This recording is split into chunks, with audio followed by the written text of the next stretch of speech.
बहुत बहुत धन्यवाद सर, आपने हमें मिलने का मौका दिया, अपने तक अपना हमारी बात रखने का आपने मौका दिया। ये company Indian medicine pharmaceutical corporation limited IMPCL, जो कि आयुष मंत्रालय के अधीन भारत सरकार के अंतर्गत आती है। करंट में 2016 से इस कंपनी का प्राइवेटाइजेशन का प्रोसेस ऑन है। ये मतलब प्रॉफिटेबल है या नहीं? ये प्रॉफिटेबल PSU है। PSU प्रॉफिटेबल है सिंस इंसेप्शन सर। पैसा बनता है इसमें? पैसा बनता है, हम डिविडेंड भी पे कर रहे हैं सर लास्ट 2020। क्या इसका साइज क्या है? ये अभी सर जो हमारा टर्नओवर है अराउंड 250 हमारा टर्नओवर है 250 CR का, और कंपनी लगातार प्रॉफिट में है सर।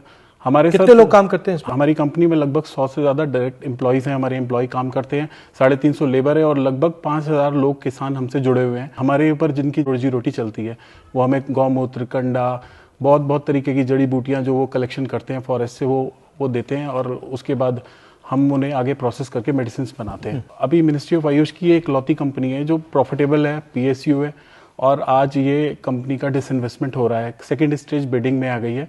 सर हमारे पास क्या है, हमारे पास एक 1 पीस ऑफ लैंड है, प्लेन लैंड है, 50 एकर्स अराउंड। वो गवर्नमेंट का लैंड है, अभी वहाँ इंडस्ट्रियल एरिया के अंतर्गत आता है। उसको ऐसी पॉलिसीज बना दी गई हैं कि वो अभी तो फार्मा कंपनी के चल रही है वहाँ पे, और ये फार्मा कंपनी को वो डाइवर्ट करके किसी को भी लीज कर सकते हैं, वहाँ कोई रिजॉर्ट चला या कुछ चला है सर। क्या चाहते हैं हम, क्या करें, पार्लियामेंट में रेज करें? सर आप अपनी जो आपकी एक वॉइस है sir, loud and clear voice में जो अपनी बात रखते हैं सर, वैसे सिर्फ हमारी इस बात को एक बार प्रधानमंत्री जी को बोलिए। हम तो उनको लेटर लिखते लिखते थक गए, शायद आपकी बात सुनेंगे और एक बार इसको रिकंसिडरेशन में डालेंगे। आप कह रहे थे कि किसी की आंख जमीन पे है, तो प्राइवेट या बंद करना चाह रहे हैं और फिर उस जमीन को बेचना चाह रहे हैं, कुछ आइडिया है आपको कि उनकी क्या, उनका योजना क्या है? वेरी फर्स्ट टाइम जब इसका कंपनी का ये डिसाइड हुआ 2017 में कि इस कंपनी को प्राइवेटाइजेशन किया जाएगा, उसके बाद 2019 में पहली बार इसका बिड पब्लिश हुआ, EOI पब्लिश हुआ। तो EOI पब्लिश होने के बाद उसमें कुछ बिडर्स थे तो वो बैकआउट कर गए, कुछ वहाँ पर इश्यूज थे वाटर के एंड ऑल, तो वो बैकआउट कर गए। उसके बाद अक्टूबर 2023 में दोबारा से इसको जो और एसेट्स, लैंड है और फैक्ट्री है? लैंड है पर वो लीज पे है सर, लैंड इंडस्ट्रियल एरिया का लैंड है, वो हमारे पास लीज पर है। बाकी ऐसे 100 ईयर लीज।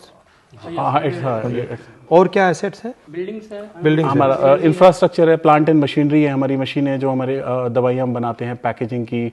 IMPCL ये कंपनी ही सिर्फ इसलिए जानी जाती है कि ये अपनी क्वालिटी से आज तक इसने जीता है, और पैरेलली कभी लॉस में भी नहीं गई है सर। प्रॉफिट मेकिंग है, सारे एम्प्लॉयज़ की सैलरी कंपनी खुद अर्न करती है, और खुद अपनी सैलरी हम डिस्ट्रीब्यूट करते हैं। हम कभी गवर्नमेंट से कोई फंड नहीं लेते, जो गवर्नमेंट ने देना वो उनकी मर्जी है, वो कुछ इन्वेस्ट करना चाहे करें। बेसिकली पब्लिक सेक्टर को दे रहे हैं, मतलब बांट रहे हैं। हिंदुस्तान के जो एसेट्स हैं उनको बांटा जा रहा है। आप अगर एक बार गो थ्रू, ठीक है, विल लुक इनटू इट। हाँ, थैंक यू वेरी मच।